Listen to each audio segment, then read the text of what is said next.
Hello, everyone, and welcome to another episode of the Red Dawn. My name is Kyri, and Liverpool are packing their bags and heading down to West London. It's Fulham away at the Craven Cottage moment in our season. After that absolute dour nil-all draw against Leeds, the pressure has to ramp up on Arne Slot. Has to be surely. His job is on the line. We're sitting fourth, and look behind us, Chelsea and Man United breathing down our necks. Only 3 points back. We cannot afford to drop points here.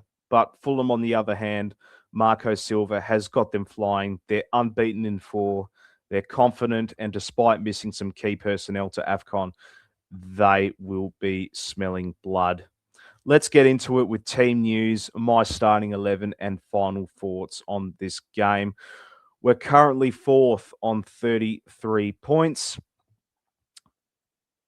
Villa are above us, coming off of a 3-1 win over Forest. City and Arsenal are doing their thing. You think Arsenal have sealed the league by now. We're 15 points behind. I think it's all said and done now. Arsenal, it's your title to lose. If you don't win this one, then you've got no hope winning at all. I mean, sorry, Liverpool fans. I know this is a Liverpool channel, but this is the reality we're in at the moment. However, there is still a place in the top four up for grabs. We need to solidify this Champions League spot. Our opponent in Fulham, they are sitting 12th on the Premier League table, but don't let that fool you. They've taken 10 points from their last four games. They've been resilient, coming back to draw with Palace midweek. We know that Craven Cottage is such a tight and tricky ground, and we know our record there in recent years is mixed, to say the least.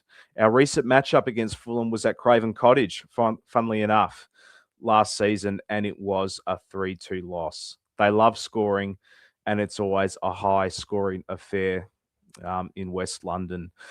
Despite being decimated by AFCON, no Alex Iwobi creating chances, no Calvin Bassey at the back. Marco Silva, he is still making this side competitive. They still have quality. Anthony Robertson, we know how lethal he is on the left-hand side. Whoever starts on the right, whether it be Dominic Soboslai or Jeremy Frimpong, they are going to have a battle on their hands. And up top will be most likely Raul Jimenez, fantastic in the air. And if we don't stop the crosses, he will punish us. Both Virgin Canate, they have to be switched on to this for this one. They will be organised and they will frustrate us just like what Leeds did to us. Right, the team news for Liverpool. Mohamed Salah still on international duties for Egypt at AFCON. Alexander Isak still out long term with a broken leg. Giovanni Leone is obviously out for the season with an ACL injury. And Wataru Endo is still struggling with an ankle issue.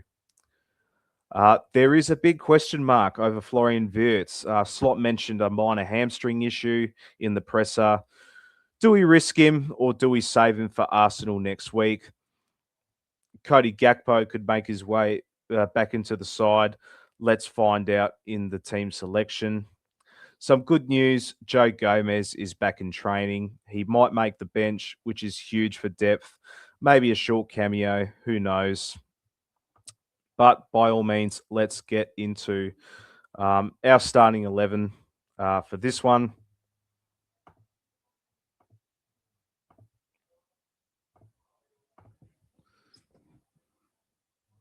So how do we line up?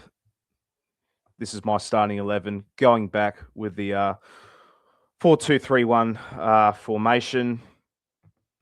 In goal, obvious choice here. We've got Allison, the best keeper in the world.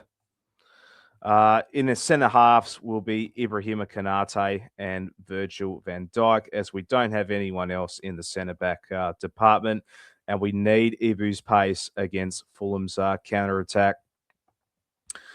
In the wide areas, I'm going to go with Connor Bradley on the right. I will explain later why I'm not picking Frimpong and Milos Kerkez to come in on the left. We need his intensity and overlapping run. Robbo can come in to add some fresh legs, but I believe Kirkes has now earned his spot as our starting left back. Into the midfield, this was a difficult one. Starting in our deep line position, Ryan Gravenberch to come in. Next to him, I'm going to bring in Curtis Jones for his control with the ball.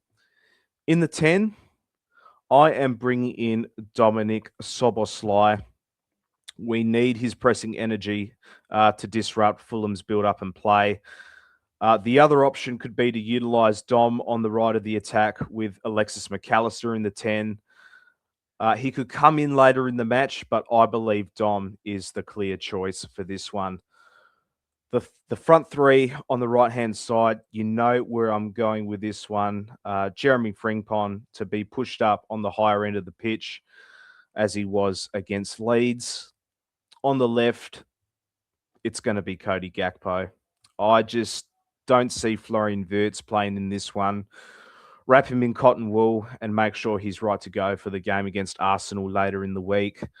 While I'm not a fan of Gakpo, and a number of Liverpool fans aren't either, how predictable he is with the ball, it's an obvious choice. Slot favours him. It's his Dutch mate. He won't pick Chiesa or Ria and Gamoa, but who knows? Cody Gakpo can score or provide an assist, and in all fairness, he does that as well. Finally, up top to lead the attack is Hugo Ekitike, who hasn't missed a beat since coming into the side. So let's go through our starting 11 again, just quickly. At goal, we got Allison. Our back four of Connor Bradley, Ibrahim Kanade, Virgil van Dijk, and Milos Kerkez. The midfield of Ryan Gravenberch, Curtis Jones, and Dominic Soboslai. And our front three of Jeremy Frimpong, Cody Gakpo, and Hugo Ekitike. It's prediction time. I think it's going to be a draw. Do I think we can win? Absolutely. But I'll have to be realistic here. Because of that short turnaround from the Leeds game on Thursday, this is going to be a sluggish, low-scoring affair. I think Marco Silva's system will stifle us and will hold us out to a 1-1 draw. I'd love to be proven wrong, but I just don't think we have the engine and firepower to get the 3 points based on what we dished up recently. But what about you? I want your predictions down below. Are you worried about this one, or are we going to pull this off? Get in the comments. If you enjoyed the preview, give it a thumbs up. It really helps. And make sure to subscribe to the channel if you're new. And as always, up the Reds.